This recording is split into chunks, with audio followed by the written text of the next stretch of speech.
It was a solid day. Been through this kind of transition before where you have a break, you got to come back refreshed and lock in and have a good day's practice with a quick turnaround before your first game. And I think we're in good shape, good mindset, understanding what our goals are in the short term and the long term, and getting back to playing Warrior basketball for 48 minutes. What was the break like for you? Because I don't want to set you up to complain, but you were a captain, you had a lot of obligations down there. Did you have a chance to relax?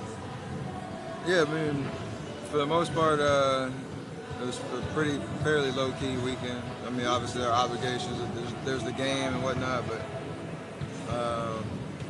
was able to get a little bit of rest and then took advantage of Monday and Tuesday and ready to go. So no complaints, really. What's your takeaway from the game and the new format and how competitive it was? I thought it was awesome. I thought it was not only was a format with mixing and matching teams, and me and LeBron taking ownership of that. I think all 24 guys took the game seriously. Appreciated the moment when it comes to like putting on the show for the fans, but also making it competitive. And obviously that showed all the way down to the last second. So I think it was a mission accomplished all the way around, and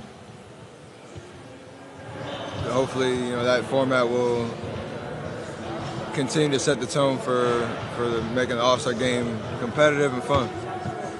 Steve obviously played for coaches who influenced him differently and had different philosophies. What's sort of Steve's philosophy around the superstars? Is he harder on you guys? Is he easier on you guys? He's a player's coach. He understands the demands and the mental and physical stresses of what we do. Obviously, he keeps things in perspective for sure about how blessed we are to be able to play this game. To do it with the guys that we're able to do it with, and bringing a winning mentality to it. So I think he coaches us all-stars the same way he coaches 5 through 15, and I think I appreciate that about him the most.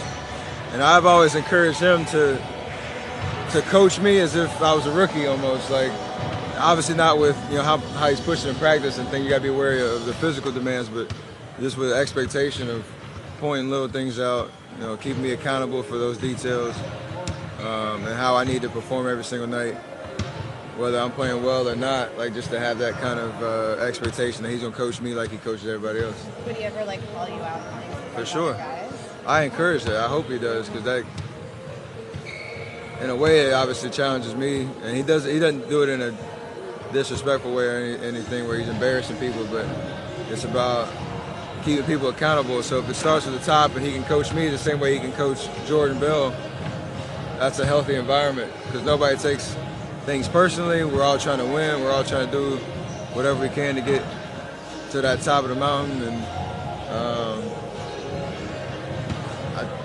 I think a part of that is that if he coaches me, it resonates to the rest of the team. Like, oh, he's calling out Steph for turning the ball over, for not rotating, and making a point to tell it's on you. You got to do that. Then that gets everybody's antenna up, and I think that's good. So you had a conversation with him about that, saying I encourage you to do that?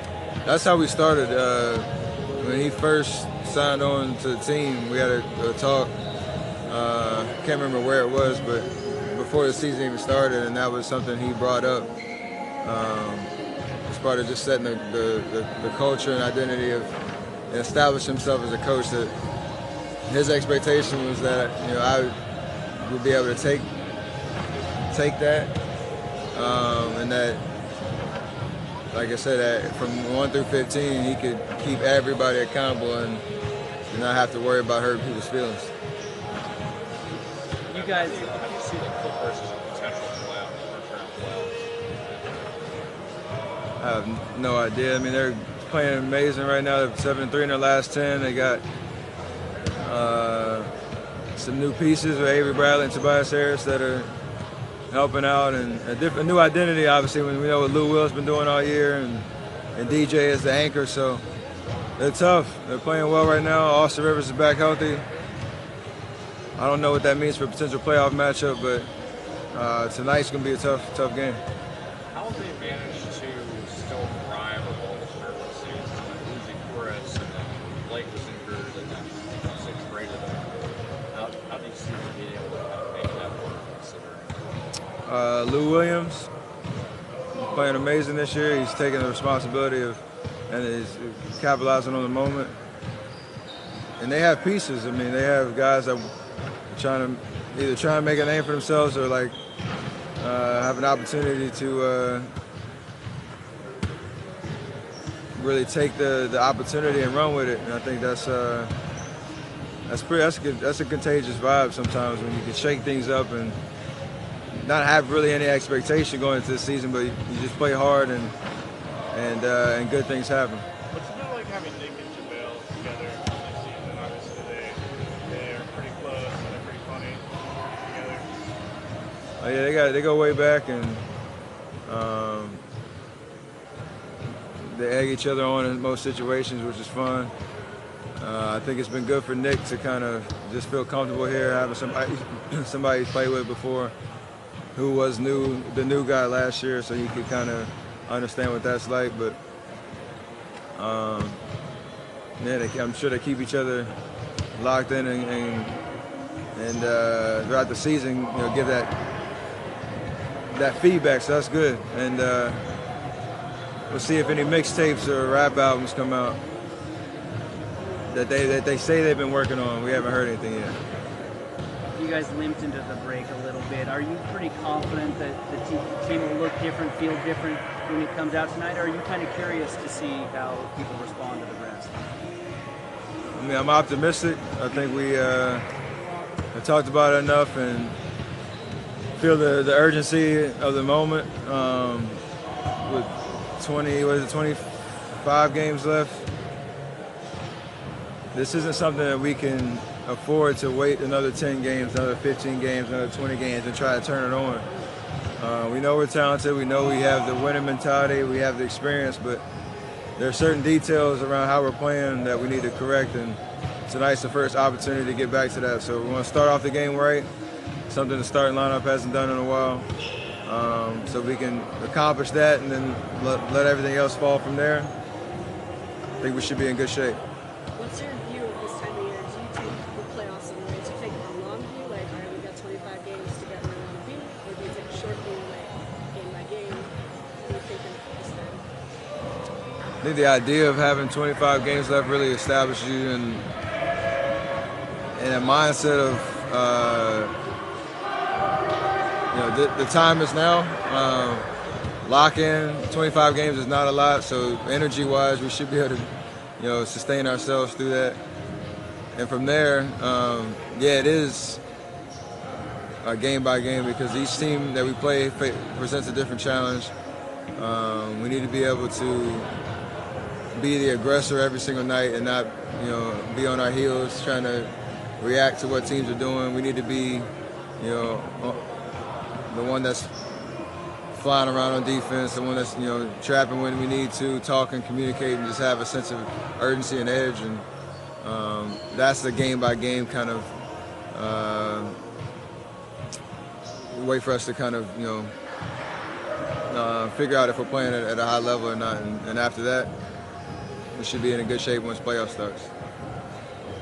How was the rest of your break? Oh, it was amazing. Some good weather, played some golf. It's a lot of fun.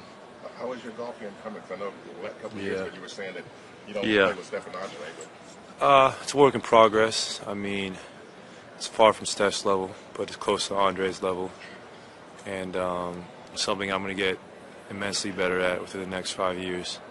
Hopefully, be a scratch golfer within like 10. So it's a goal of mine one day. What is your game like? Do you have a good chip game, short game? I'm just nice with my irons. Off the tee, I struggle.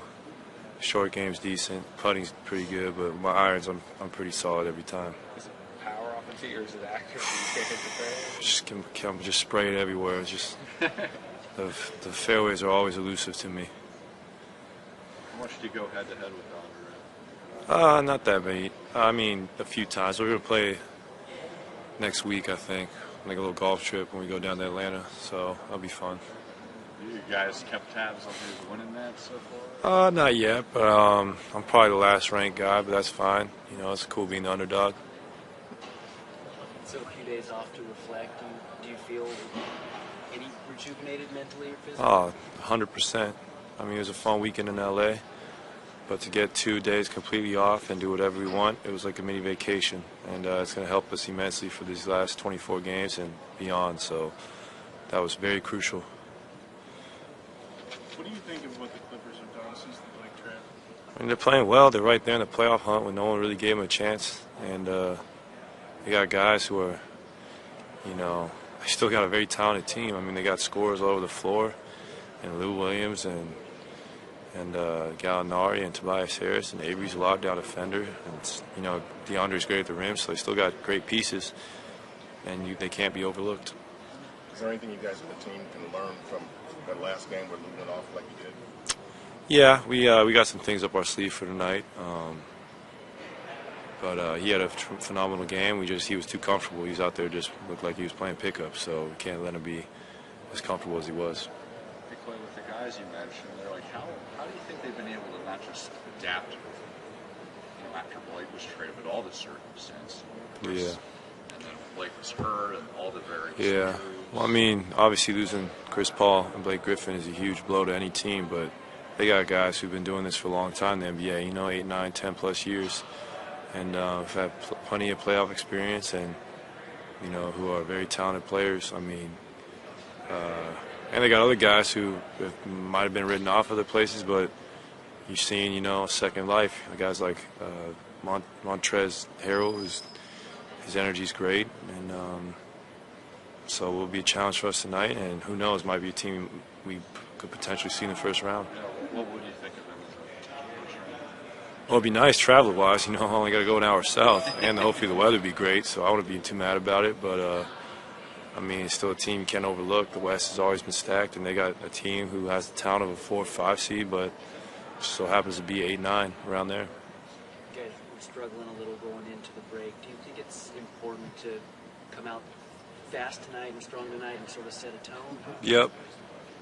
I think it's very important to start the night off right. You know, we've been getting out the terribles first quarter, so it might have been just a sluggishness, but tonight is going to be a whole different story. We're refreshed and we have no excuses.